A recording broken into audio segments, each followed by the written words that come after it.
Miss ਕਰ ਰਹੇ ਹੋ? ਜੀ ਅਸੀਂ ਅੱਜ ਮੀਡੀਆ ਸਾਹਮਣੇ ਇਸੇ ਕਰਕੇ ਆਏ ਹਾਂ ਕਿ ਅਸੀਂ ਪਿਛਲੇ 4 ਮਹੀਨਿਆਂ ਤੋਂ ਬੜੇ ਮੈਂਟਲ ਟਰਾਮਾ ਦੇ ਥਰੂ ਜਾ ਰਹੇ ਹਾਂ। ਤਾਂ ਜਿਹੜੀ ਗੱਲ ਹੈ ਸਰਕਾਰ ਤੱਕ ਪਹੁੰਚਾਉਣਾ ਚਾਹੁੰਦੇ ਕਿਉਂਕਿ ਸਾਡੀ 4 ਮਹੀਨੇ ਤੋਂ ਅਸੀਂ ਸਿਰਫ ਇੱਕ ਮੈਂਟਲ ਟਰਾਮਾ ਦੇ ਥਰੂ ਜਾ ਰਹੇ ਹਾਂ। ਅਸੀਂ ਅਗਲੇ ਕਿਸੇ ਪੇਪਰ ਲਈ ਵੀ ਤਿਆਰੀ ਨਹੀਂ ਕਰ ਪਾ ਰਹੇ ਹੈਗੇ ਕਿਉਂਕਿ ਸਾਨੂੰ ਇਹ ਨਹੀਂ ਪਤਾ ਵੀ ਸਰਕਾਰ ਕਰਨਾ ਕੀ ਚਾਹ ਰਹੀ ਹੈ ਸਾਡੇ। ਸਾਲ 2020 ਦੇ ਵਿੱਚ ਪੰਜਾਬ ਸਰਕਾਰ ਦੇ ਵੱਲੋਂ 78 ਨਾਇਬ ਤਹਿਸੀਲਦਾਰਾਂ ਦੀਆਂ ਪੋਸਟਾਂ ਦੀ ਵੈਕੈਂਸੀ ਭਰਨ ਦੇ ਲਈ ਇੱਕ ਨੋਟੀਫਿਕੇਸ਼ਨ ਜਾਰੀ ਕੀਤਾ ਗਿਆ ਸੀ, ਜਿਸ ਤੋਂ ਬਾਅਦ 78 ਪੋਸਟਾਂ ਦੇ ਲਈ ਲਗਭਗ 78000 ਉਮੀਦਵਾਰਾਂ ਨੇ ਫਾਰਮ ਭਰਿਆ ਸੀ ਤੇ ਇਸ ਦੇ ਵਿੱਚ 45000 ਉਮੀਦਵਾਰਾਂ ਨੇ ਪ੍ਰੀਖਿਆ ਦੇ ਵਿੱਚ ਹਿੱਸਾ ਲਿਆ ਸੀ, ਜਿਸ ਤੋਂ ਬਾਅਦ 1700 ਉਮੀਦਵਾਰਾਂ ਨੂੰ ਚੁਣਿਆ ਗਿਆ ਸੀ ਤੇ ਅੰਤ ਦੇ ਵਿੱਚ 78 ਉਮੀਦਵਾਰਾਂ ਨੂੰ ਮੈਰਿਟ ਦੇ ਆਧਾਰ ਤੇ ਚੁਣ ਕੇ ਨਤੀਜੇ ਦਾ ਐਲਾਨ ਕਰ ਦਿੱਤਾ ਸੀ, ਜਿਸ ਤੋਂ ਬਾਅਦ ਜਾਂਚ ਦੇ ਦੌਰਾਨ ਇਹ ਪਾਇਆ ਗਿਆ ਕਿ ਕੁਝ ਉਮੀਦਵਾਰਾਂ ਨੇ ਚੀਟਿੰਗ ਕੀਤੀ ਸੀ ਅਤੇ ਉਹਨਾਂ ਦੀ ਪਹਿਚਾਣ ਵੀ ਕਰ ਲਈ ਹੈ। ਸਾਰੀ ਗੱਲ ਸਾਹਮਣੇ ਆਉਣ ਤੋਂ ਬਾਅਦ ਸਰਕਾਰ ਦੇ ਵੱਲੋਂ ਇਸ ਪ੍ਰੀਖਿਆ ਨੂੰ ਮੁੜ ਤੋਂ ਕਰਵਾਉਣ ਦੀ ਗੱਲ ਆਖੀ ਗਈ ਹੈ ਤੇ ਹੁਣ ਇਹਨਾਂ ਨਾਇਬ ਤਹਿਸੀਲਦਾਰ ਅਹੁਦਿਆਂ ਲਈ ਚੁਣੇ ਵਿਦਿਆਰਥੀਆਂ ਦੇ ਵੱਲੋਂ ਪ੍ਰੈਸ ਕਾਨਫਰੰਸ ਕਰਕੇ ਸਰਕਾਰ ਨੂੰ ਕੀ ਗੱਲ ਆਖੀ ਜਾ ਰਹੀ ਹੈ, ਆਓ ਸੁਣਦੇ ਹਾਂ।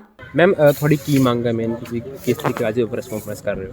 ਜੀ ਅਸੀਂ ਅੱਜ ਮੀਡੀਆ ਸਾਹਮਣੇ ਇਸੇ ਕਰਕੇ ਆਏ ਹਾਂ ਕਿ ਅਸੀਂ ਪਿਛਲੇ 4 ਮਹੀਨਿਆਂ ਤੋਂ ਬੜੇ ਮੈਂਟਲ ਟਰਾਮਾ ਦੇ ਥਰੂ ਜਾ ਰਹੇ ਹਾਂ। ਵੱਖ-ਵੱਖ ਅਧਿਕਾਰੀਆਂ ਨੂੰ ਸੈਕਟਰੀਏਟ ਦੇ ਵਿੱਚ CM ਹਾਊਸ ਤੱਕ ਅਸੀਂ ਆਪਦੇ ਇੱਕ ਵਾਰੀ ਨਹੀਂ ਬਹੁਤ ਵਾਰੀ ਮੰਗ ਪੱਤਰ ਦੇ ਚੁੱਕੇ ਹਾਂ, ਪਰ ਸਾਡੀ ਅੱਜ ਤੱਕ ਸੁਣਵਾਈ ਨਹੀਂ ਹੋਈ ਹੈਗੀ। ਸਾਡੀ ਇਹੀ ਮੰਗ ਹੈ ਵੀ ਜਿਹੜੇ ਸ਼ੱਕੀ ਕੈਂਡੀਡੇਟ ਸਰਕਾਰ ਨੂੰ ਲੱਗਦਾ ਜਿਨ੍ਹਾਂ ਦੀ ਇਨਵੈਸਟੀਗੇਸ਼ਨ ਚੱਲ ਰਹੀ ਹੈ ਉਹਨਾਂ ਦੀ ਸੀਟਸ ਨੂੰ ਹੋਲਡ ਤੇ ਪਾ ਕੇ, ਜਿਨ੍ਹਾਂ ਦੀ ਇਨਵੈਸਟੀਗੇਸ਼ਨ ਹੋ ਚੁੱਕੀ ਹੈ, ਜਿਨ੍ਹਾਂ ਨੂੰ ਕਲੀਨ ਚਿੱਟ ਮਿਲ ਚੁੱਕੀ, ਉਹਨਾਂ ਦੀ ਜੁਆਇਨਿੰਗ ਨੂੰ ਟਾਈਮ ਬਾਉਂਡ ਮੈਨਰ ਦੇ ਵਿੱਚ ਇਨੀਸ਼ੀਏਟ ਕੀਤਾ ਜਾਵੇ। ਉਸ ਚੀਜ਼ ਨੂੰ ਲਟਕਾਇਆ ਨਾ ਜਾਵੇ। ਆਲਰੇਡੀ 6 ਅਕਤੂਬਰ ਦਾ ਰਿਜ਼ਲਟ ਆਇਆ ਹੋਇਆ ਹੈ, 4 ਮਹੀਨੇ ਹੋ ਗਏ ਨੇ ਇਸ ਚੀਜ਼ ਨੂੰ ਚੱਲਦੇ, ਸਾਨੂੰ ਕੋਈ ਅਪਡੇਟ ਨਹੀਂ ਹੈਗੀ ਇਹ ਪ੍ਰਕਿਰਿਆ ਕਿੱਥੇ ਪਹੁੰਚੀ ਹੈ ਕਿੱਥੇ ਨਹੀਂ। ਅਸੀਂ ਸਰਕਾਰ ਨੂੰ ਮੀਡੀਆ ਦੇ ਥਰੂ ਬਸ ਆਪਦਾ ਜਿਹੜੀ ਗੱਲ ਹੈ ਸਰਕਾਰ ਤੱਕ ਪਹੁੰਚਾਉਣਾ ਚਾਹੁੰਦੇ ਕਿਉਂਕਿ ਸਾਡੀ 4 ਮਹੀਨੇ ਤੋਂ ਅਸੀਂ ਸਿਰਫ ਇੱਕ ਮੈਂਟਲ ਟਰਾਮਾ ਦੇ ਥਰੂ ਜਾ ਰਹੇ ਹਾਂ। ਅਸੀਂ ਅਗਲੇ ਕਿਸੇ ਪੇਪਰ ਲਈ ਵੀ ਤਿਆਰੀ ਨਹੀਂ ਕਰ ਪਾ ਰਹੇ ਹੈਗੇ ਕਿਉਂਕਿ ਸਾਨੂੰ ਇਹ ਨਹੀਂ ਪਤਾ ਵੀ ਸਰਕਾਰ ਕਰਨਾ ਕੀ ਚਾਹ ਰਹੀ ਹੈ ਸਾਡੇ ਭਰਤੀ ਨੂੰ ਲੈ ਕੇ। ਤੇ ਹੁਣ ਤੁਸੀਂ ਕੀ ਲੱਗਦਾ ਕਿ ਸਰਕਾਰ ਕੀ ਕਰਨਾ ਚਾਹੁੰਦੀ ਹੈ ਜਿਵੇਂ ਕਿ ਇਸ ਫੈਸਲੇ ਨੂੰ ਲੱਗ? ਦੇਖੋ ਜੀ, ਸਾਨੂੰ ਸਰਕਾਰ ਤੋਂ ਬੜੀ ਉਮੀਦ ਹੈ। ਭਗਵੰਤ ਮਾਨ ਜੀ ਹਮੇਸ਼ਾ ਇਸ ਚੀਜ਼ ਦੀ ਗੱਲ ਕਰਦੇ ਨੇ ਵੀ ਮੈਂ ਆਪਦਾ ਪੈਨ ਬੱਚਿਆਂ ਨੂੰ ਨੌਕਰੀ ਦੇਣ ਲਈ ਚਲਾਉਣਾ। ਅਸੀਂ ਵੀ ਉਸੇ ਉਮੀਦ 'ਚ ਪਿਛਲੇ 4 ਮਹੀਨਿਆਂ ਤੋਂ ਬੈਠੇ ਜਿੱਦਾਂ ਦੇ ਅਸੀਂ ਪੇਪਰ ਕਲੀਅਰ ਕੀਤੇ ਨੇ। ਅਸੀਂ ਵੱਖ-ਵੱਖ ਅਧਿਕਾਰੀਆਂ ਨੂੰ ਆਪਦੇ ਬੇਸਿਸ ਤੇ ਲੀਗਲ ਓਪੀਨੀਅਨ ਵੀ ਪ੍ਰੋਵਾਈਡ ਕਰਵਾਈ ਹੈ ਕਿ ਕੱਲ੍ਹ ਨੂੰ ਜਿਸ ਅਸੀਂ ਜੁਆਇਨ ਕਰਦੇ ਹਾਂ ਸਾਡੀ ਕਿਤੇ ਚੈਲੰਜ ਨਾ ਹੋਵੇ ਭਰਤੀ। ਸੁਪਰੀਮ ਕੋਰਟ ਨੇ ਬੜੇ ਸਾਫ਼ ਤਰੀਕੇ ਤੇ ਵੀ ਇਸ ਚੀਜ਼ ਨੂੰ ਕਿਹਾ ਵੀ ਜਿੱਥੇ ਸੈਗਰੀਗੇਸ਼ਨ ਪੋਸੀਬਲ ਹੈ ਇਨੋਸੈਂਟ ਤੇ ਟੈਂਟਡ ਦੀ ਪ੍ਰੋਪਰ ਸੈਗਰੀਗੇਸ਼ਨ ਕਰਾਈ ਜਾਵੇ। ਬੱਚੇ ਜਿਹੜੇ ਜੈਨੂਇਨ ਕੈਂਡੀਡੇਟ, ਇੱਕ ਗੁਨਾਹਗਾਰ ਪਿੱਛੇ ਜਿਹੜੇ ਬਾਕੀ ਜੈਨੂਇਨ ਕੈਂਡੀਡੇਟ ਨੇ ਉਹਨਾਂ ਦਾ ਹੱਕ ਨਾ ਖੋ। ਤੇ ਅਸੀਂ ਸਰਕਾਰ 'ਚ ਬੜੀ ਉਮੀਦ ਲੈ ਕੇ ਚੱਲੇ ਕਿਉਂਕਿ ਸਰਕਾਰ ਨੇ ਸਾਡਾ ਪ੍ਰਾਇੋਰਟੀ ਬੇਸਿਸ ਤੇ ਆਉਂਦਾ ਸਾਰ ਪੇਪਰ ਕੰਡਕਟ ਕਰਵਾਇਆ ਸੀ ਤੇ ਸਾਨੂੰ ਉਦੋਂ ਹੀ ਉਮੀਦ ਸੀ ਵੀ ਜਦ ਸਾਡਾ ਪੇਪਰ ਇੰਨੀ ਛੇਤੀ ਕੰਡਕਟ ਹੋਇਆ, ਇੱਕ ਟਾਈਮ ਬਾਉਂਡ ਮੈਨਰ 'ਚ ਸਾਡਾ ਰਿਜ਼ਲਟ ਆਇਆ ਤੇ ਸਾਡੀ ਜੁਆਇਨਿੰਗ ਵੀ ਉਨੀ ਛੇਤੀ ਹੋਊਗੀ। ਬਟ ਹੁਣ ਕੰਮ ਢਿੱਲਾ ਪੈਂਦਾ ਦੇਖਦੇ ਹੋਏ ਸਾਨੂੰ ਮੀਡੀਆ ਸਾਹਮਣੇ ਆਉਣਾ ਪੈ ਰਿਹਾ ਕਿ ਸਾਡੀ ਸਰਕਾਰ ਦੇ ਕੇ ਕਿਸੇ ਪਾਸਿਓਂ ਸੁਣਵਾਈ ਹੋਵੇ, ਸਾਡਾ ਵੀ ਹੱਕ ਦੇਖੇ ਸਰਕਾਰ। ਜੀ ਸਰ, ਜਿਸ ਤਰ੍ਹਾਂ ਪੇਪਰ ਮਤਲਬ ਕਿ 2020 ਦੀ ਗੱਲ ਕਰੀਏ ਉਸ ਤੋਂ ਲੈ ਕੇ ਹੁਣ 2022 ਤਾਂ 2 ਸਾਲ ਦਾ ਸਮਾਂ ਲੱਗ ਗਿਆ। ਕਿਸੇ ਨਾ ਕਿਤੇ ਮੈਂਟਲੀ ਵੀ ਇੱਕ ਤਰੀਕੇ ਨਾਲ ਡਿਪਰੈਸ ਬੰਦਾ ਹੋ ਜਾਂਦਾ। ਇੰਨੇ ਸਾਲ ਤੋਂ ਬਾਅਦ ਪੇਪਰ ਕਲੀਅਰ ਹੋਣਾ, ਉਹ ਵੀ 1200 ਦੇ ਵਿੱਚੋਂ 78 ਸ਼ਾਰਟ ਲਿਸਟਡ ਹੋਣੇ ਮੈਰਿਟ ਵਿੱਚ, ਤਾਂ ਪੇਪਰ ਵਿੱਚ ਸਿਲੈਕਸ਼ਨ ਨਾ ਹੋ ਪਾਣੀ। ਦੇਖੋ ਜੀ, ਜੋ 2 ਸਾਲ ਤਾਂ ਪੇਪਰ ਫੋਰਮ ਨਿਕਲਦੇ ਹੋ ਗਏ, ਉਸ ਤੋਂ ਪਹਿਲਾਂ ਵੀ ਬੱਚੇ 3-3 ਸਾਲ ਜਿਨ੍ਹਾਂ ਨੂੰ ਤਿਆਰੀ ਕਰਦੇ ਹੋ ਗਏ। ਜਦੋਂ ਬੱਚਾ ਪੇਪਰ ਦਿੰਦਾ ਉਹਨੂੰ ਉਮੀਦ ਹੁੰਦੀ ਕਿ ਮੇਰੀ ਕਲੀਅਰ ਹੋਵੇ ਪੇਪਰ ਤੇ ਮੇਰੀ ਜੁਆਇਨਿੰਗ ਹੋਵੇ। ਸਾਡਾ ਅਸੀਂ ਪੇਪਰ ਕਲੀਅਰ ਕੀਤਾ, ਟੋਪ ਵੀ ਕਰ ਗਏ, ਬਟ ਬਾਅਦ 'ਚ ਜਿਹੜਾ ਹੈ ਕੁਝ ਪਤਾ ਚੱਲਦਾ ਕਿ ਕੁਝ ਕੈਂਡੀਡੇਟ ਜਿਨ੍ਹਾਂ ਨੇ ਚੀਟਿੰਗ ਕੀਤੀ ਉਹਦੇ ਕਰਕੇ ਜਿਹੜਾ ਪੇਪਰ ਕੈਂਸਲ ਹੋਣ ਦੇ ਚਾਂਸਿਸ ਨੇ। ਬਟ ਅਸੀਂ ਸਰਕਾਰ ਅੱਗੇ ਮੰਗ ਰੱਖਦੇ ਹਾਂ ਕਿ ਤੁਸੀਂ ਇਨਕੁਆਇਰੀ ਬਿਠਾਈ ਆ। ਜਿਹੜੀ ਇਨਕੁਆਇਰੀ ਟੀਮ ਉਹਨਾਂ ਨੇ ਸੈਗਰੀਗੇਟ ਕੀਤਾ, ਜਿਹਨਾਂ ਫੈਸੀਲੀਟੇਟਰਸ ਨੇ ਪੇਪਰ ਕਰਵਾਇਆ ਸੀਗਾ ਉਹ ਫੜ ਲਿਆ। ਤੁਸੀਂ ਉਹਨਾਂ ਕੋਲ ਪੁੱਛਿਆ ਕਿ ਕਿਹੜੇ ਬੱਚਿਆਂ ਨੇ ਜਿਹੜੇ ਕਿ ਪੇਪਰ 'ਚ ਚੀਟਿੰਗ ਕੀਤੀ, ਤੁਸੀਂ ਉਹਨਾਂ ਨੂੰ ਸੈਗਰੀਗੇਟ ਕਰਕੇ ਜਿਹੜੇ ਜੈਨੂਇਨ ਹੈ ਉਹਨਾਂ ਨੂੰ ਜੁਆਇਨ ਕਰਾਓ ਤਾਂ ਕਿ ਜਿਹੜੇ ਜੈਨੂਇਨ ਆ ਉਹਨਾਂ ਨਾਲ ਧੱਕਾ ਨਾ ਹੋਵੇ। ਕਿਉਂਕਿ ਮੁੱਖ ਮੰਤਰੀ ਸਾਹਿਬ ਆਪ ਆਪਣੇ ਭਾਸ਼ਣਾਂ 'ਚ ਕਹਿੰਦੇ ਨੇ ਕਿ ਜਿਹੜੇ ਜੈਨੂਇਨ ਕੈਂਡੀਡੇਟ ਹੈ ਕਿ ਉਹਨਾਂ ਨੂੰ ਕਦੀ ਵੀ ਧੱਕਾ ਨਹੀਂ ਹੋਏਗਾ। ਮੇਰਾ ਹਰਾ ਪੈਨ ਜਿਹੜਾ ਰੋਜ਼ਗਾਰ ਦੇਣ ਲਈ ਚੱਲੂਗਾ। ਬਟ ਅਸੀਂ ਬਹੁਤ ਵਾਰ ਟਰਾਈ ਕੀਤਾ ਕਿ ਅਸੀਂ CM ਸਾਹਿਬ ਨੂੰ ਮਿਲੀਏ, ਬਟ ਹਜੇ ਤੱਕ ਪੋਸੀਬਲ ਨਹੀਂ ਹੋਇਆ। ਅਸੀਂ ਉਹਨਾਂ ਦੇ OSD ਰਾਜਵੀਰ ਜਾਂ ਹੋਰ ਜਿਹੜੇ OSD ਨੇ ਉਹਨਾਂ ਨੂੰ ਵੀ ਟਰਾਈ ਕੀਤਾ ਮਿਲਣ ਦਾ, ਉਹਨਾਂ ਨੂੰ ਆਪਾਂ ਮਿਲੇ ਵੀ ਹੈਗੇ ਆ। ਉਹਨਾਂ ਨੇ ਸਾਨੂੰ ਭਰੋਸਾ ਵੀ ਦਿਲਵਾਇਆ ਸੀਗਾ ਕਿ ਤੁਹਾਨੂੰ CM ਸਾਹਿਬ ਨਾਲ ਮਿਲਣ ਦੀ ਜ਼ਰੂਰਤ ਨਹੀਂ ਹੈਗੀ, ਅਸੀਂ ਪੇਪਰ ਜਿਹੜਾ ਰੀਕੰਡਕਟ ਨਹੀਂ ਕਰਾਉਂਦੇ, ਆਪਾਂ ਤੁਹਾਨੂੰ ਜੁਆਇਨ ਕਰਾਵਾਂਗੇ। ਬਟ ਹੁਣ ਜੋ ਸੁਣਨ 'ਚ ਆ ਰਿਹਾ ਕਿ ਸਰਕਾਰ ਪੇਪਰ ਕੈਂਸਲ ਕਰਨ ਦੇ ਪੱਖ 'ਚ ਹੈ, ਇਸ ਲਈ ਹੀ ਸਰਕਾਰ ਅੱਗੇ ਮੰਗ ਰੱਖਦੇ ਹਾਂ ਤੁਸੀਂ ਇੱਕ ਵਾਰੀ ਫਿਰ ਰੀਕਨਸੀਡਰ ਕਰੋ। ਜਿਹੜੇ ਟੈਂਟਡ ਕੈਂਡੀਡੇਟਸ ਨੇ ਉਹਨਾਂ ਨੂੰ ਬਾਹਰ ਕੱਢੋ ਤੇ ਜਿਹੜੇ ਜੈਨੂਇਨ ਕੈਂਡੀਡੇਟਸ ਨੇ ਉਹਨਾਂ ਦੀ ਜੁਆਇਨ ਕਰਵਾਓ। ਹੁਣ ਲੱਗਦਾ ਕਿ ਕਿਤੇ ਨਾ ਕਿਤੇ 2 ਮਹੀਨੇ ਬਾਅਦ ਸਰਕਾਰ ਕੁਝ ਸੁਣ ਸਕਦੀ ਹੈ, ਫੈਸਲਾ ਹੋ ਸਕਦਾ ਹੈ? ਦੇਖੋ ਜੀ, ਅੱਜ ਸਾਡਾ ਪ੍ਰੈਸ ਕਾਨਫਰੰਸ ਕਰਨ ਦਾ ਇਹੀ ਮਤਲਬ ਹੈ ਕਿ ਸਾਡੀ ਸੀਐਮ ਤੱਕ ਆਵਾਜ਼ ਪਹੁੰਚੇ, ਕਿਉਂਕਿ ਸਾਨੂੰ ਲੱਗ ਰਿਹਾ ਕਿ ਜਿਨ੍ਹਾਂ ਨਾਲ ਆਪਾਂ ਗੱਲ ਕਰਦੇ ਹਾਂ, ਕਿਸੇ ਮਿਨਿਸਟਰ ਨਾਲ, ਕਿਸੇ ਆਫੀਸਰ ਨਾਲ, ਕਿਸੇ ਓਐਸਡੀ ਨਾਲ, ਉਹ ਸ਼ਾਇਦ ਸਾਡੀ ਆਵਾਜ਼ ਜਿਹੜੀ ਉਹ ਸੀਐਮ ਸਾਹਿਬ ਤੱਕ ਪਹੁੰਚ ਨਹੀਂ ਰਹੀ। ਅਸੀਂ ਬਹੁਤ ਟਰਾਈ ਕੀਤਾ, ਸੀਐਮ ਹਾਊਸ ਵੀ ਗਏ ਹਾਂ, ਸੀਐਮ ਆਫਿਸ ਵੀ ਗਏ ਹਾਂ ਕਿ ਸਾਨੂੰ ਸੀਐਮ ਸਾਹਿਬ ਨਾਲ ਇੱਕ ਵਾਰ ਮਿਲਾਓ ਤਾਂ ਕਿ ਆਪਣੀ ਗੱਲ ਅਸੀਂ ਉਹਨਾਂ ਅੱਗੇ ਰੱਖ ਸਕੀਏ ਕਿ ਕੀ ਚੱਲ ਰਿਹਾ ਹੈ। ਬਟ ਹਜੇ ਤੱਕ ਸਾਨੂੰ ਸੀਐਮ ਸਾਹਿਬ ਮਿਲੇ ਨਹੀਂ ਹੈਗੇ। ਸਾਡੀ ਫਿਰ ਗੁਹਾਰ ਹੈ ਕਿ ਇੱਕ ਵਾਰੀ ਸਾਨੂੰ ਸੀਐਮ ਸਾਹਿਬ ਨਾਲ ਜ਼ਰੂਰ ਮਿਲਾਇਆ ਜਾਵੇ, ਕਿਉਂਕਿ ਲਾਸਟ ਟਾਈਮ ਹਫ਼ਤਾ ਪਹਿਲਾਂ ਸੀਐਮ ਸਾਹਿਬ ਭਾਸ਼ਣ ਦੇ ਰਹੇ ਸੀ ਕਿ ਉੱਥੇ ਕੁਝ ਲੋਕ ਪ੍ਰੋਟੈਸਟ ਕਰਦੇ ਸੀਗੇ। ਸੀਐਮ ਸਾਹਿਬ ਕਹਿੰਦੇ ਮੈਂ ਤਾਂ ਰੋਕਦਾ ਨਹੀਂ ਹੈਗਾ, ਤੁਸੀਂ ਮੈਨੂੰ ਜਦੋਂ ਮਰਜ਼ੀ ਆ ਕੇ ਚੰਡੀਗੜ੍ਹ ਮਿਲ ਸਕਦੇ ਹੋ। ਬਟ ਸਾਨੂੰ 6 ਅਕਤੂਬਰ ਨੂੰ ਰਿਜ਼ਲਟ ਆਇਆ ਸੀਗਾ, ਉਸ ਤੋਂ ਬਾਅਦ 3 ਮਹੀਨੇ ਹੋ ਗਏ ਸਾਨੂੰ ਲਗਾਤਾਰ ਟਰਾਈ ਕਰਦੇ ਕਿ ਅਸੀਂ ਸੀਐਮ ਸਾਹਿਬ ਨੂੰ ਮਿਲ ਸਕੀਏ, ਬਟ ਅਜੇ ਤੱਕ ਸਾਨੂੰ ਟਾਈਮ ਨਹੀਂ ਮਿਲਿਆ। ਮੁਹਾਲੀ ਤੋਂ ਅਮਰ ਦੀ ਰਿਪੋਰਟ, ਸਕਰੋਲ ਪੰਜਾਬ। ਕੀ ਨਾਮ ਹੈ ਤੁਹਾਡਾ? ਮੇਰਾ ਨਾਮ ਕਸ਼ਿਸ਼ ਗਰਗ ਹੈ, ਮੈਂ ਬਠਿੰਡੇ ਤੋਂ ਹਾਂ। ਮੇਰਾ ਨਾਮ ਜਸਪ੍ਰੀਤ ਵਰਕ ਹੈ ਤੇ ਮੈਂ ਅਮਲੋਹ ਫਤਿਹਗੜ੍ਹ ਸਾਹਿਬ ਤੋਂ ਹਾਂ। ਮੇਰਾ ਨਾਮ ਸ਼ੈਫੀ ਸਿੰਘਲਾ ਹੈ, ਮੈਂ ਡਿਸਟ੍ਰਿਕਟ ਮਾਨਸਾ ਬਰੇਟਾ ਤੋਂ। ਮੇਰਾ ਨਾਮ ਅਨਮੋਲ ਜਿੰਦਲ ਹੈ, ਮੈਂ ਬਰਨਾਲਾ ਡਿਸਟ੍ਰਿਕਟ ਤੋਂ। ਠੀਕ ਹੈ, ਤੇ ਅੱਜ ਤੁਸੀਂ ਕਾਨਫਰੰਸ ਕਰ ਰਹੇ ਹੋ, ਕਾਨਫਰੰਸ ਕਰਨ ਦਾ ਮੇਨ ਕਾਰਨ ਕੀ ਹੈ?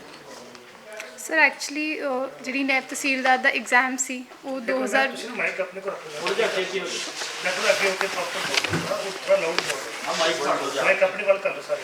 ਆ ਨਹੀਂ ਮਾਈਕ ਹੈ ਨਾ, ਉੱਚੀ ਬੁਲਾ ਦਿਓ ਜੀ। ਨਾ ਹਾਂਜੀ ਇੱਥੇ ਬੋਲੋ, ਥੋੜਾ ਉੱਚੀ ਬੋਲੋ ਨਾਲੇ ਤੁਹਾਡੀ ਗੱਲ ਜਾਵੇ। ਅਸੀਂ ਨਾਇਬ ਤਹਿਸੀਲਦਾਰ ਦੇ ਸਿਲੈਕਟਡ ਕੈਂਡੀਡੇਟਸ ਹਾਂ, ਜਿਹਦੀ ਨੋਟੀਫਿਕੇਸ਼ਨ ਦਸੰਬਰ 2020 ਚ ਨਿਕਲੀ ਸੀ ਤੇ ਐਗਜ਼ਾਮ 22 ਮਈ 2022 ਚ ਜਾ ਕੇ ਕੰਡਕਟ ਹੋਇਆ। ਤਕਰੀਬਨ 1.5 ਸਾਲ ਬਾਅਦ ਇਹਦਾ ਫਾਈਨਲ ਰਿਜ਼ਲਟ 6 ਅਕਤੂਬਰ ਨੂੰ ਆਉਂਦਾ ਹੈ, ਜਿਸ ਤੋਂ ਬਾਅਦ ਕਿ ਅਸੀਂ ਐਜ਼ ਸਿਲੈਕਟਡ ਕੈਂਡੀਡੇਟਸ ਉਹਦੇ ਵਿੱਚੋਂ ਨਿਕਲੇ ਹਾਂ। ਤੇ ਉਸ ਤੋਂ ਬਾਅਦ ਸਾਨੂੰ ਪਤਾ ਲੱਗਦਾ ਹੈ ਵੀ ਕੁਝ ਨਿਊਜ਼ਪੇਪਰਸ ਦੇ ਥਰੂ ਕਿ ਕੋਈ ਡਾਊਟਫੁਲ ਕੈਂਡੀਡੇਟਸ ਨੇ, ਜਿਹੜੀ ਨਿਊਜ਼ ਇਮਰਜ ਹੁੰਦੀ ਹੈ, ਜਿਹੜੇ ਇੱਕ ਸਪੈਸੀਫਿਕ ਏਰੀਆ ਨੂੰ ਬਿਲੋਂਗ ਕਰਦੇ ਨੇ ਤੇ ਉਹਨਾਂ ਨੇ ਚੀਟਿੰਗ ਕੀਤੀ ਸੀ, ਜਿਹਦੇ ਰਿਗਾਰਡਿੰਗ ਗਵਰਨਮੈਂਟ ਨੇ ਇਨਕੁਆਇਰੀ ਦੇ ਲਈ ਆਰਡਰਸ ਦਿੱਤੇ CIA ਪਟਿਆਲਾ ਵੱਲੋਂ। ਤੇ ਇਹ ਚੀਜ਼ ਸਾਨੂੰ ਵੀ ਉਦੋਂ ਹੀ ਪਤਾ ਲੱਗੀ ਵੀ ਇਸ ਰਿਕਰੂਟਮੈਂਟ ਦੇ ਵਿੱਚ ਐਸਾ ਕੁਝ ਹੋਇਆ। ਉਸ ਤੋਂ ਬਾਅਦ CIA ਪਟਿਆਲਾ ਨੇ ਆਪਣੀ ਫਸਟ ਪ੍ਰੈਸ ਕਾਨਫਰੰਸ ਕੀਤੀ, ਜਿਹਦੇ ਵਿੱਚ ਉਹਨਾਂ ਨੇ IG ਮਖਵਿੰਦਰ ਸਿੰਘ ਨੇ ਕਿਹਾ ਹੈ ਕਿ ਜਿਹੜੀ ਚੀਟਿੰਗ ਹੋਈ ਹੈ ਉਹ ਟੈਕਨੀਕਲੀ ਇਨੀਸ਼ੀਏਟ ਹੋਈ ਹੈ ਤੇ ਉਹਨਾਂ ਨੇ ਟੈਕਨੀਕਲ ਸੈਗਰੀਗੇਸ਼ਨ ਕਰ ਲਈ ਹੈ ਜਿਹੜੇ ਵੀ ਕੈਂਡੀਡੇਟਸ ਬਣਦੇ ਨੇ। ਸਾਨੂੰ ਉਸ ਚੀਜ਼ ਤੋਂ ਬਾਅਦ ਬਹੁਤ ਫੇਥ ਸੀ ਗਵਰਨਮੈਂਟ 'ਚ ਕਿ ਗਵਰਨਮੈਂਟ ਇੱਕ ਫੇਅਰ ਡਿਸੀਜਨ ਲਏਗੀ ਇਹਦੇ ਰਿਗਾਰਡਿੰਗ, ਜਿਹੜੀ ਵੀ ਸੈਗਰੀਗੇਸ਼ਨ ਬਣਦੀ ਹੈ, ਟੇਂਟਡ ਤੇ ਇਨੋਸੈਂਟ ਬਣਦੀ ਉਹਨਾਂ ਨੂੰ ਕਰਕੇ, ਜਿਹੜੇ ਕੈਂਡੀਡੇਟਸ ਟੇਂਟਡ ਨੇ ਉਹਨਾਂ ਨੂੰ ਬਾਹਰ ਕੱਢ ਕੇ ਸਾਡੀ ਜੁਆਇਨਿੰਗ ਇਨੀਸ਼ੀਏਟ ਕਰੇਗੀ। ਇਹਦੇ ਰਿਗਾਰਡਿੰਗ ਅਸੀਂ ਅਕਤੂਬਰ ਤੋਂ ਲੈ ਕੇ ਹੁਣ ਤੱਕ ਵੱਖ-ਵੱਖ ਅਧਿਕਾਰੀਆਂ ਕੋਲ ਆਪਣੇ ਮੰਗ ਪੱਤਰ ਵੀ ਸਬਮਿਟ ਕੀਤੇ ਨੇ। ਅਸੀਂ CM ਹਾਊਸ ਵੀ ਆਪਦੇ ਮੰਗ ਪੱਤਰ ਦਿੱਤਾ ਹੈ, ਬਟ ਹੁਣ ਕੁਝ ਪਿਛਲੇ ਦਿਨਾਂ 'ਚ ਅਸੀਂ ਜਦ FCR ਡਿਪਾਰਟਮੈਂਟ ਗਏ ਹਾਂ ਦੁਬਾਰਾ ਆਪਦਾ ਮੰਗ ਪੱਤਰ ਲੈ ਕੇ ਕਿ ਸਾਡੀ ਇੰਨੇ ਮਹੀਨਿਆਂ ਬਾਅਦ ਵੀ ਜੁਆਇਨਿੰਗ ਕਿਉਂ ਨਹੀਂ ਕਰਵਾਈ ਗਈ, ਤਾਂ ਸਾਨੂੰ ਉੱਥੋਂ ਪਤਾ ਲੱਗਦਾ ਹੈ ਕਿ ਇਹ ਐਗਜ਼ਾਮ ਰੀਕੰਡਕਟ ਕਰਾਉਣ ਦੀ ਗੱਲ ਹੋ ਰਹੀ ਹੈ ਉੱਥੇ, ਤੇ PPSC ਨੂੰ ਇਸ ਚੀਜ਼ ਦੇ ਬਾਰੇ ਕਿਹਾ ਗਿਆ ਹੈ। ਤੇ ਉਹ ਸਾਡੀ ਬੇਸਿਕ ਹੁਣ ਇਹੀ ਗ੍ਰੀਵੈਂਸ ਹੈ ਵੀ ਜਦ ਇਨਕੁਆਇਰੀ ਜਿਹੜੀ ਕੰਡਕਟ ਹੋਈ ਹੈ ਉਹ ਪਬਲਿਕ ਡੋਮੇਨ 'ਚ ਅਜੇ ਤੱਕ ਆਈ ਨਹੀਂ ਹੈਗੀ। ਸਾਨੂੰ ਨਹੀਂ ਪਤਾ ਵੀ ਉਹਦੇ ਵਿੱਚ ਕੀ ਲਿਖਿਆ ਗਿਆ ਹੈ, ਉਹ 'ਚ ਬੇਸਿਕ ਲੂਪ ਹੋਲਸ ਕੀ ਨੇ, ਕਿਉਂਕਿ ਮੈਜੋਰਿਟੀ ਸਾਡੀ ਤਾਂ ਕਈਆਂ ਦੀ ਅਜੇ ਇਨਕੁਆਇਰੀ ਹੋਈ ਵੀ ਨਹੀਂ ਜਿਨ੍ਹਾਂ ਦੀ ਦਾਅਵੇਦਾਰੀ ਬਣਦੀ ਸੀ।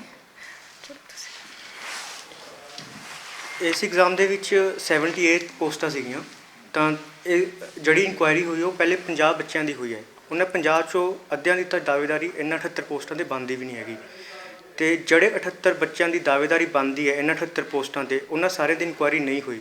ਅਸੀਂ ਇਹ ਚਾਹੁੰਦੇ ਹਾਂ ਵੀ ਜਿਹੜੇ 78 ਪੋਸਟਾਂ 'ਤੇ ਜਿਨ੍ਹਾਂ 78 ਉਮੀਦਵਾਰਾਂ ਦੀ ਦਾਅਵੇਦਾਰੀ ਬਣਦੀ ਹੈ ਉਹਨਾਂ ਦੀ ਇਨਕੁਆਇਰੀ ਹੋਵੇ, ਤੇ ਤੁਸੀਂ ਪਾਓਗੇ ਵੀ ਜਿਹੜੇ ਮੈਜੋਰਿਟੀ ਆਫ ਕੈਂਡੀਡੇਟਸ ਨੇ ਉਹ ਜੈਨੂਅਨ ਕੈਂਡੀਡੇਟਸ ਨੇ, ਕਿਉਂਕਿ ਅਸੀਂ ਇੱਕ ਸਾਡੇ ਨਾਲ ਕਨੈਕਟਡ ਵੀ ਨੇ ਕੈਂਡੀਡੇਟਸ ਜਿਨ੍ਹਾਂ ਦੀ ਦਾਅਵੇਦਾਰੀ ਬਣਦੀ ਹੈ ਇਹਨਾਂ 78 ਪੋਸਟਾਂ 'ਤੇ। ਸਾਡੇ ਨਾਲ 50-55 ਤਾਂ ਸਾਡੇ ਨਾਲ ਹੀ ਨੇ, ਅਤੇ ਕਈਆਂ ਨਾਲ ਸਾਡਾ ਕੰਟੈਕਟ ਵੀ ਨਹੀਂ ਹੋ ਪਾਇਆ। ਤਾਂ ਅਸੀਂ ਚਾਹੁੰਦੇ ਹਾਂ ਵੀ ਜਿਹੜੇ 78 ਪੋਸਟਾਂ 'ਤੇ ਜਿਨ੍ਹਾਂ ਦੀ ਦਾਅਵੇਦਾਰੀ ਬਣਦੀ ਹੈ ਉਹਨਾਂ ਦੀ ਇਨਕੁਆਇਰੀ ਹੋਵੇ ਅਤੇ ਉਸ ਤੋਂ ਬਾਅਦ ਕੋਈ ਸਰਕਾਰ ਫੈਸਲਾ ਲਵੇ। ਅਸੀਂ ਇਸ ਚੀਜ਼ ਨੂੰ ਲੈ ਕੇ ਕਈ ਵਾਰੀ ਮੰਗ ਪੱਤਰ CM ਹਾਊਸ 'ਚ ਵੀ ਜਾ ਕੇ ਦੇ ਕੇ ਆਏ ਹਾਂ, FCR ਨੂੰ ਵੀ ਦੇ ਕੇ ਆਏ, ਪਰ ਸਾਡੀ ਕਿਤੇ ਸੁਣਵਾਈ ਨਹੀਂ ਹੋ ਰਹੀ। ਅਤੇ ਜੇ ਇਹ ਵਾਲਾ ਐਗਜ਼ਾਮ ਇਹ ਕੈਂਸਲ ਕਰਨਾ ਚਾਹ ਰਹੇ ਨੇ, ਵੀ ਜਿਵੇਂ ਸਾਨੂੰ ਪਤਾ ਲੱਗ ਰਿਹਾ ਵੀ ਇਹ ਐਗਜ਼ਾਮ ਕੈਂਸਲ ਕਰ ਰਹੇ ਨੇ, ਤਾਂ ਇਸ ਤਰੀਕੇ ਨਾਲ ਤਾਂ ਹੋਰ ਵੀ ਕਈ ਐਗਜ਼ਾਮ ਨੇ ਜਿਹੜੇ ਰਡਾਰ 'ਤੇ ਨੇ ਜਿਨ੍ਹਾਂ ਦੀ FIR ਹੋ ਰੱਖੀ ਹੈ। ਜਿਵੇਂ PPSC ਨੇ 11 ਸਤੰਬਰ 2022 ਨੂੰ ਕੋਆਪਰੇਟਿਵ ਸੁਸਾਇਟੀ ਇੰਸਪੈਕਟਰ ਦਾ ਐਗਜ਼ਾਮ ਲਿਆ ਸੀ, ਉਸ 'ਤੇ ਵੀ FIR ਹੋ ਰੱਖੀ ਹੈ। ਤਾਂ ਇਹਦਾ ਮਤਲਬ ਤਾਂ ਫਿਰ ਤੁਸੀਂ ਸਾਰੇ ਐਗਜ਼ਾਮ ਹੀ ਕੈਂਸਲ ਕਰੋਗੇ, ਐਂ ਤਾਂ ਫਿਰ ਬੱਚੇ ਪਹਿਲਾਂ ਐਗਜ਼ਾਮ ਦੇਣਗੇ, ਫਿਰ ਰਿਜ਼ਲਟ ਦੀ ਵੇਟ ਕਰਨਗੇ, ਫਿਰ ਉਸ ਤੋਂ ਬਾਅਦ ਤੁਸੀਂ ਐਗਜ਼ਾਮ ਦੁਬਾਰਾ ਤੋਂ ਕੈਂਸਲ ਕਰ ਦੋਗੇ, ਫਿਰ ਦੁਬਾਰਾ ਤੋਂ। ਨਾਲੇ ਇਸ ਚੀਜ਼ ਦੀ ਕੀ ਗਰੰਟੀ ਹੈ ਵੀ ਹੈ ਨਾ ਅਗਲੀ ਵਾਰ ਜਦੋਂ ਐਗਜ਼ਾਮ ਹੋਊਗਾ ਕੋਈ ਸ਼ਰਾਰਤ ਦੁਬਾਰਾ ਤੋਂ ਨਾ ਕਰੇ, ਤਾਂ ਫਿਰ ਤੁਸੀਂ ਦੁਬਾਰਾ ਤੋਂ ਐਗਜ਼ਾਮ ਥੋੜ੍ਹਾ ਨਾ ਕੈਂਸਲ ਕਰਦੇ ਰਹੋਗੇ। ਨਾਲੇ ਛੀਨਾ ਸਾਹਿਬ ਨੇ ਜਦੋਂ ਇਹਨਾਂ ਨੇ ਪ੍ਰੈਸ ਕਾਨਫਰੰਸ ਕੀਤੀ ਸੀ IG ਪਟਿਆਲਾ ਨੇ, ਉਦੋਂ ਉਹਨਾਂ ਨੇ ਸਪੈਸੀਫਿਕਲੀ ਕਿਹਾ ਸੀਗਾ ਵੀ ਅਸੀਂ ਸੈਗਰੀਗੇਸ਼ਨ ਕਰਾਂਗੇ ਟੈਂਟਡ ਕੈਂਡੀਡੇਟਸ ਅਤੇ ਨੋਨ ਟੈਂਟਡ ਕੈਂਡੀਡੇਟਸ ਦੀਆਂ। ਅਤੇ ਮਾਨਯੋਗ ਸੁਪਰੀਮ ਕੋਰਟ ਅਤੇ ਹਾਈ ਕੋਰਟ ਦੀਆਂ ਜਜਮੈਂਟਸ ਵੀ ਪਹਿਲਾਂ ਇਹੋ ਜਿਹੇ ਕੇਸਾਂ ਵਿੱਚ ਆਈ ਹੈ ਵੀ ਜਦੋਂ 2002 ਦੇ ਵਿੱਚ ਰਵੀ ਸਿੱਧੂ ਵਾਲਾ ਕੇਸ ਹੋਇਆ ਸੀ Jogindarpal Singh versus others and versus state of Punjab, ਉਹਦੇ ਵਿੱਚ ਵੀ ਮਾਨਯੋਗ ਸੁਪਰੀਮ ਕੋਰਟ ਨੇ ਇਹੀ ਕਿਹਾ ਹੈ ਵੀ ਜਿੱਥੋਂ ਤੱਕ ਹੋ ਸਕਦਾ ਟੈਂਟਡ ਅਤੇ ਨੋਨ ਟੈਂਟਡ ਕੈਂਡੀਡੇਟਸ ਨੂੰ ਅਲੱਗ ਕਰੋ ਤਾਂ ਕਿ ਜੈਨੂਅਨ ਕੈਂਡੀਡੇਟਸ ਦਾ ਨੁਕਸਾਨ ਨਾ ਹੋਵੇ। ਤਾਂ ਅਸੀਂ ਵੀ ਚਾਹੁੰਦੇ ਹਾਂ ਵੀ ਹੈ ਨਾ ਵੀ ਸਾਡਾ ਨੁਕਸਾਨ ਨਾ ਹੋਵੇ, ਜੇ ਹੈ ਨਾ ਕੋਈ 10-12 ਬੰਦਿਆਂ ਦੀ ਗਲਤੀ ਦੀ ਸਜ਼ਾ ਸਾਨੂੰ ਨਾ ਦਿੱਤੀ ਜਾਵੇ। ਵੀ ਜੋ ਸਾਡੀ ਇਨਕੁਆਇਰੀ ਹੋ ਗਈ ਹੈ, ਸਾਨੂੰ ਪੁਲਿਸ ਨੇ ਕਹਿਤਾ ਵੀ ਤੁਹਾਡੀ ਕੋਈ ਗਲਤੀ ਨਹੀਂ ਹੈਗੀ, ਤਾਂ ਸਾਨੂੰ ਕਿਸ ਗਲਤੀ ਦੀ ਸਜ਼ਾ ਦਿੱਤੀ ਜਾ ਰਹੀ ਹੈ ਸਾਡਾ। ਅਤੇ ਉਸ ਤੋਂ ਬਾਅਦ ਅਸੀਂ FCR ਅਸੀਂ ਡਿਪਾਰਟਮੈਂਟ ਦੇ ਵਿੱਚ ਵੀ ਕੁਛ ਹੈਗਾ ਵੀ ਜਿਹੜੇ ਸੀਨੀਅਰ ਅਸਿਸਟੈਂਟ ਨੇ FCR ਡਿਪਾਰਟਮੈਂਟ ਦੇ ਵਿੱਚ, ਉਹਨਾਂ ਨੂੰ ਗੈਰ ਸੰਵਿਧਾਨਕ ਤਰੀਕੇ ਨਾਲ ਨਾਇਬ ਤਹਿਸੀਲਦਾਰ ਦੀ ਪੋਸਟ 'ਤੇ ਕੰਮ ਕਰ ਰਹੇ ਨੇ। ਜਿਵੇਂ ਉਹਨਾਂ ਦੀ ਗਿਣਤੀ 6 ਬਣਦੀ ਹੈ, 6 ਸੀਨੀਅਰ ਅਸਿਸਟੈਂਟ ਨਾਇਬ ਤਹਿਸੀਲਦਾਰ ਨਿਯੁਕਤ ਕਰ ਸਕਦੇ ਨੇ FCR ਡਿਪਾਰਟਮੈਂਟ, ਪਰ ਇਸ ਟਾਈਮ 'ਤੇ ਉਹ 32 ਦੀ ਸੰਖਿਆ ਦੇ ਵਿੱਚ ਕੰਮ ਕਰ ਰਹੇ ਨੇ। ਅਤੇ ਉਹ ਵੀ ਨਹੀਂ ਚਾਹੁੰਦੇ ਵੀ ਅਸੀਂ ਐਜ਼ ਅ ਨਾਇਬ ਤਹਿਸੀਲਦਾਰ ਨਿਯੁਕਤ ਹੋਈਏ, ਕਿਉਂਕਿ ਉਹਨਾਂ ਨੂੰ ਫਿਰ ਵਾਪਸ ਡਿਮੋਟ ਹੋਣਾ ਪਊਗਾ। ਅਤੇ ਅਸੀਂ CM ਸਾਹਿਬ ਨੂੰ ਵੀ ਬਹੁਤ ਵਾਰ ਅਪੀਲ ਕਰ ਚੁੱਕੇ ਹਾਂ। CM ਸਾਹਿਬ ਕਹਿੰਦੇ ਹੈ ਵੀ ਮੇਰਾ ਹਰਾ ਪੈਨ ਨੌਕਰੀ ਦੇਣ ਲਈ ਚੱਲੇ, ਨਾ ਕਿ ਨੌਕਰੀ ਖੋਹਣ ਲਈ ਚੱਲੇ, ਪਰ ਇੱਥੇ ਤਾਂ ਸਾਡੀ ਨੌਕਰੀ ਖੋਈ ਜਾ ਰਹੀ ਹੈ। ਸਾਡਾ ਤਾਂ ਕੋਈ ਕਸੂਰ ਵੀ ਨਹੀਂ ਹੈਗਾ। ਜਿੰਨਾ ਕੁ ਇਹਨਾਂ ਨੇ ਤਾਂ ਫਿਰ ਇਨਕੁਆਇਰੀ ਕਰਨ ਦਾ ਫਾਇਦਾ ਕੀ ਹੋਇਆ? ਜਦੋਂ ਇਹਨਾਂ ਨੇ ਸੈਗਰੀਗੇਸ਼ਨ ਕਰਨਾ ਹੀ ਨਹੀਂ ਸੀ ਤਾਂ ਫਿਰ ਸਾਨੂੰ ਇਨਕੁਆਇਰੀ 'ਤੇ ਕਿਉਂ ਬੁਲਾਇਆ, ਜਦੋਂ ਇਹਨਾਂ ਨੇ ਐਂਡ 'ਤੇ ਪੇਪਰ ਕੈਂਸਲ ਹੀ ਕਰਨਾ ਸੀ। ਤਾਂ ਅਸੀਂ ਇਹੀ ਚਾਹੁੰਦੇ ਹਾਂ ਵੀ ਜਿਹੜੇ 78 ਉਮੀਦਵਾਰ ਜਿਨ੍ਹਾਂ ਦੀ 78 ਉਮੀਦਵਾਰਾਂ ਦੀ 78 ਪੋਸਟਾਂ 'ਤੇ ਦਾਅਵੇਦਾਰੀ ਬਣਦੀ ਹੈ, ਉਹਨਾਂ ਦੀ ਇਨਕੁਆਇਰੀ ਹੋਵੇ, ਕਿਉਂਕਿ ਉਹਨਾਂ ਸਾਰਿਆਂ ਦੀ ਇਨਕੁਆਇਰੀ ਹੋਈ ਨਹੀਂ। ਜਦੋਂ ਇਹ ਇਨਕੁਆਇਰੀ ਕਰਨਗੇ ਇਹਨਾਂ ਨੂੰ ਪਤਾ ਲੱਗੂਗਾ ਵੀ 60 ਤੋਂ ਵੱਧ ਘੱਟੋ ਘੱਟ 60 ਤੋਂ ਵੱਧ ਇਹੋ ਜਿਹੇ ਉਮੀਦਵਾਰ ਨੇ ਜਿਹੜੇ ਜੈਨੂਅਨ ਨੇ। ਤਾਂ ਇਸ ਕਰਕੇ ਅਸੀਂ ਚਾਹੁੰਦੇ ਹਾਂ ਵੀ 10-12 ਕਰਕੇ ਸਾਡਾ ਭਵਿੱਖ ਨਾ ਖਰਾਬ ਹੋਵੇ। ਜਿਹੜੇ ਜੈਨੂਅਨ ਨੇ ਜਿਨ੍ਹਾਂ ਦੀ ਇਨਕੁਆਇਰੀ ਨਹੀਂ ਹੋਈ ਉਹਨਾਂ ਦੇ ਵਿੱਚੋਂ ਮੈਡਮ? ਹਾਂਜੀ ਮੈਮ ਦੱਸੋ ਤੁਹਾਡੀ ਇਨਕੁਆਇਰੀ ਕਿਉਂ ਨਹੀਂ ਹੋਈ? ਹਾਂਜੀ ਦੱਸ।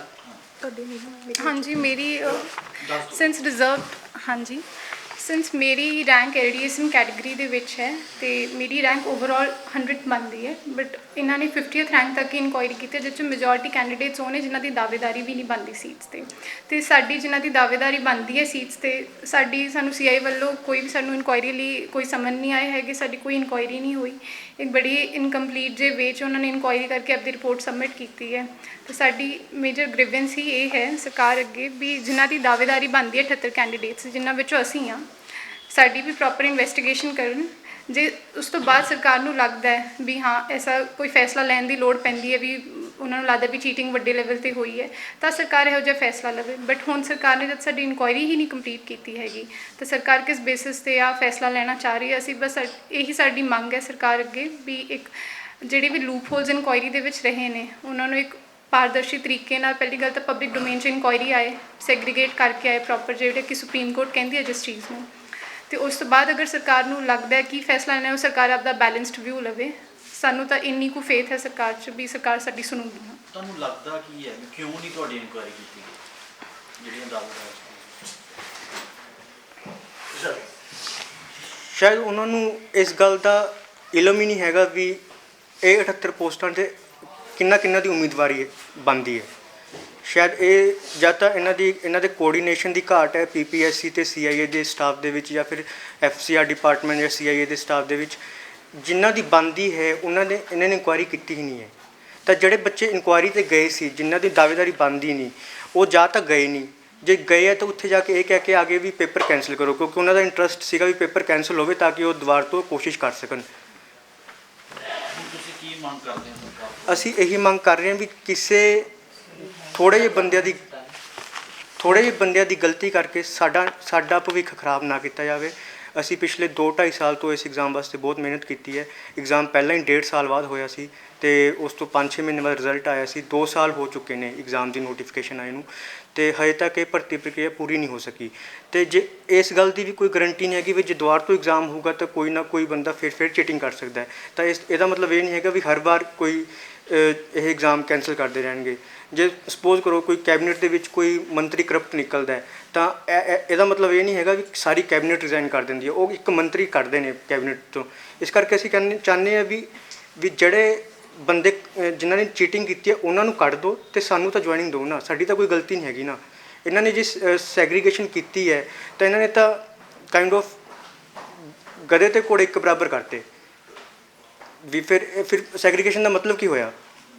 ਇਸ ਕਰਕੇ ਅਸੀਂ ਚਾਹੁੰਦੇ ਹਾਂ ਵੀ ਇਸ ਜਿਹੜੀ ਇਨਕੁਆਇਰੀ ਹੈ ਦੁਬਾਰਾ ਤੋਂ ਕਰਨ, ਜਿੰਨਾ 78 ਉਮੀਦਵਾਰਾਂ ਦੀ ਦਾਅਵੇਦਾਰੀ ਬਣਦੀ ਹੈ ਉਹਨਾਂ ਦੀ ਕਰਨ, ਤਾਂ ਕਿ ਸਾਨੂੰ ਤਾਂ ਪੂਰਾ ਫੇਥ ਹੈ ਵੀ 60 ਤੋਂ ਵੱਧ ਉਮੀਦਵਾਰ ਇਹੋ ਜਿਹੇ ਹੋਣਗੇ ਜਿਹੜੇ ਜੈਨੂਨ ਹੋਣਗੇ। ਕਿਉਂਕਿ ਜਿਹੜੇ ਰਾਖਵੇਂ ਕੋਟੇ ਵਾਲੇ ਬੱਚੇ ਨੇ ਉਹਨਾਂ ਦੇ ਨੰਬਰ ਘੱਟ ਨੇ, ਤਾਂ ਉਹਨਾਂ ਦੇ ਰੈਂਕ 50 ਤੋਂ ਪਿੱਛੇ ਨੇ, ਅਤੇ ਰਾਖਵਾਂ ਕੋਟਾ 60% ਹੈ, 40% ਅਨਰਿਜ਼ਰਵਡ ਕੈਟੇਗਰੀ ਹੈ, 60% ਰਿਜ਼ਰਵਡ ਕੈਟੇਗਰੀ ਹੈ। ਤਾਂ ਉਹ ਜਿਹੜੇ 60% ਵਾਲੇ ਬੱਚੇ ਨੇ ਉਹ ਤਾਂ ਸਾਰੇ ਦੇ ਸਾਰੇ ਜੈਨੂਨ ਨੇ, ਅਤੇ ਜਿਹੜੇ 40% ਜਿਹੜਾ ਅਨਰਿਜ਼ਰਵਡ ਕੈਟੇਗਰੀ ਹੈ ਉਹਦੇ ਵਿੱਚੋਂ ਅੱਧੇ ਕੁ ਜੈਨੂਨ ਨੇ, ਅੱਧੇ ਕੁ ਜਿਹੜੇ ਜਿਵੇਂ ਉਹਨਾਂ ਨੇ 6-7 ਫੜ ਲਏ, ਜਿਹੜੀ ਆਪਾਂ ਨੂੰ ਅਖਬਾਰਾਂ 'ਚ ਖਬਰ ਵੀ ਆਈ ਵੀ 6-7 ਬੰਦੇ ਫੜ ਲਏ, ਉਹਨਾਂ 'ਚੋਂ ਆਉਂਦੇ ਨੇ। ਤਾਂ ਮੋਸਟਲੀ ਬੱਚੇ ਜਿਹੜੇ ਹੈਗੇ ਨੇ ਜੈਨੂਨ ਨੇ। ਤਾਂ ਜੇ ਸਰਕਾਰ ਇਸ 'ਤੇ ਦੁਬਾਰਾ ਤੋਂ ਵਿਚਾਰ ਕਰੇਗੀ, ਇਨਕੁਆਇਰੀ ਪ੍ਰੋਪਰ ਤਰੀਕੇ ਨਾਲ ਕਰੇਗੀ, ਆਪਸ 'ਚ ਕੋਆਰਡੀਨੇਸ਼ਨ ਨਾਲ ਕਰੇਗੀ, PPSC CIA ਸਟਾਫ ਜਾਂ ਫਿਰ FCR ਡਿਪਾਰਟਮੈਂਟ, ਤਾਂ ਉਹਨਾਂ ਨੂੰ ਪਤਾ ਲੱਗੂਗਾ ਵੀ 60 ਤੋਂ ਵੱਧ ਬੰਦੇ ਇਹੋ ਜਿਹੇ ਨੇ ਜਿਹੜੇ ਜੈਨੂਨ ਕੈਂਡੀਡੇਟਸ ਨੇ। ਅਸੀਂ ਬੇਸਿਕਲੀ ਗਵਰਨਮੈਂਟ ਤੋਂ ਇਹ ਡਿਮਾਂਡ ਕਰਦੇ ਹਾਂ ਕਿ ਇਨਕੁਆਇਰੀ ਹੋਵੇ, ਪ੍ਰੋਪਰ ਹੋਵੇ ਇਨਵੈਸਟੀਗੇਸ਼ਨ, ਔਰ ਇੱਕ ਟਾਈਮ ਬਾਉਂਡ ਮੈਨਰ ਦੇ ਵਿੱਚ ਹੋਵੇ, ਕਿ ਡਿਪਾਰਟਮੈਂਟ ਨੂੰ ਟਾਈਮ ਦਿੱਤਾ ਜਾਵੇ ਕਿ 1 ਮਹੀਨੇ ਦੇ ਵਿੱਚ ਸਾਡੀ ਸਾਰੀ ਇਨਵੈਸਟੀਗੇਸ਼ਨ ਕੰਪਲੀਟ ਹੋਣੀ ਚਾਹੀਦੀ ਹੈ। ਅਸੀਂ ਗਵਰਨਮੈਂਟ ਤੋਂ ਇਹ ਡਿਮਾਂਡ ਕਰਦੇ ਹਾਂ ਕਿ ਸਾਡੀ ਇਨਵੈਸਟੀਗੇਸ਼ਨ ਹੋਵੇ, ਸਾਨੂੰ ਕਲੀਨ ਚਿੱਟ ਦਿੱਤੀ ਜਾਵੇ ਕਿ ਅਸੀਂ ਜੈਨੂਇਨ ਕੈਂਡੀਡੇਟਸ ਹਾਂ, ਔਰ ਸਾਡੀ ਜੁਆਇਨਿੰਗ ਕਰਵਾਈ ਜਾਵੇ, ਕਿਉਂਕਿ ਸਾਨੂੰ 6-6 7-7 ਸਾਲ ਹੋ ਚੁੱਕੇ ਨੇਗੇ ਤਿਆਰੀ ਕਰਦੇ ਹੋਏ, ਔਰ being a girl candidate it's very difficult to prepare for a long time. ਔਰ ਕਿਤੇ ਨਾ ਕਿਤੇ ਲੱਗਦਾ ਕਿ ਟਾਈਮ ਬੌਂਡਿੰਗ ਲਈ ਵੀ ਬਣੀ ਜਾਂਦਾ ਉਹਦੇ ਵਾਸਤੇ ਕੀ ਸਰ? ਟਾਈਮ ਲਿਮਿਟ ਜਿਹੜੀ ਹੈ ਕਿ ਜ਼ਿਆਦਾ ਕ੍ਰੋਸ ਹੋ ਗਈ ਆ ਕਿ ਇੱਕ ਸਮਾਂ ਨਹੀਂ ਮਿਲਿਆ ਗਿਆ। ਯੈਸ ਸਰ, ਬਿਲਕੁਲ। ਇੱਕ ਮਤਲਬ ਕਿ ਗਵਰਨਮੈਂਟ ਨੇ ਕੋਈ ਟਾਈਮ ਬਾਉਂਡ ਨਹੀਂ ਦਿੱਤਾ ਕਿ ਇਨਵੈਸਟੀਗੇਸ਼ਨ ਦੀ ਰਿਪੋਰਟ ਕਦੋਂ ਤੱਕ ਦੇਣੀ ਆ, ਔਰ ਇੱਕ ਪਬਲਿਕ ਡੋਮੇਨ ਦੇ ਵਿੱਚ ਨਹੀਂ ਰੱਖੀ ਗਈ ਉਸ ਰਿਪੋਰਟ ਨੂੰ। ਅਸੀਂ ਚਾਹੁੰਦੇ ਹਾਂ ਕਿ ਉਹ ਸਾਡੇ ਅੱਗੇ ਰੱਖੀ ਜਾਵੇ, ਪਬਲਿਕ ਡੋਮੇਨ 'ਚ ਆਵੇ, ਔਰ ਇੱਕ ਟਾਈਮ ਬਾਉਂਡ ਮੈਨਰ ਦੇ ਵਿੱਚ ਹੋਵੇ ਇਨਵੈਸਟੀਗੇਸ਼ਨ, ਔਰ ਸਾਡੀ ਜੁਆਇਨਿੰਗ ਕਰਵਾਈ ਜਾਵੇ। ਸਰ ਇੱਕ ਗੱਲ ਹੋਰ ਹੈ ਵੀ ਜਿਹੜੇ ਇਹਨਾਂ ਨੇ ਐਗਜ਼ਾਮ ਲਏ ਆ PPSC ਨੇ ਪਹਿਲਾਂ ਵੀ, ਜਿਵੇਂ ਮੈਂ ਤੁਹਾਨੂੰ ਪਹਿਲਾਂ ਵੀ ਦੱਸ ਕੇ ਹਟਿਆ ਕੋਆਪਰੇਟਿਵ ਸੁਸਾਇਟੀ ਇੰਸਪੈਕਟਰ ਦਾ, ਉਹਦੇ 'ਤੇ ਆਲਰੇਡੀ FIR ਹੋ ਰੱਖੀ ਹੈ। ਤਾਂ ਫਿਰ ਇਹ ਉਹ ਵਾਲਾ ਐਗਜ਼ਾਮ ਵੀ ਕੈਂਸਲ ਕਰਨਗੇ। ਅਤੇ ਜਿਵੇਂ ਨਾਇਬ ਤਹਿਸੀਲਦਾਰ ਦੇ ਐਗਜ਼ਾਮ 'ਚ ਜਿਹਦਾ ਰੈਂਕ 1 ਆਇਆ ਹੈ, ਉਹ ਜਿਹੜਾ ਕੈਂਡੀਡੇਟ ਹੈ ਉਹ ਆਲਰੇਡੀ ਕੋਆਪਰੇਟਿਵ ਬੈਂਕ ਦੇ ਵਿੱਚ ਮੈਨੇਜਰ ਲੱਗਿਆ ਹੋਇਆ ਹੈ। ਤਾਂ ਇਹਦਾ ਮਤਲਬ ਉਹਨੇ ਉੱਥੇ ਵੀ ਪੈਸੇ ਦੇ ਕੇ ਲੱਗਿਆ ਹੋਊਗਾ, ਤਾਂ ਉਸ ਦੀ ਵੀ ਇਨਕੁਆਇਰੀ ਦੁਬਾਰਾ ਤੋਂ ਕਰਾਉਂਗੇ, ਫਿਰ ਉਹ ਵਾਲੀ ਭਰਤੀ ਪ੍ਰਕਿਰਿਆ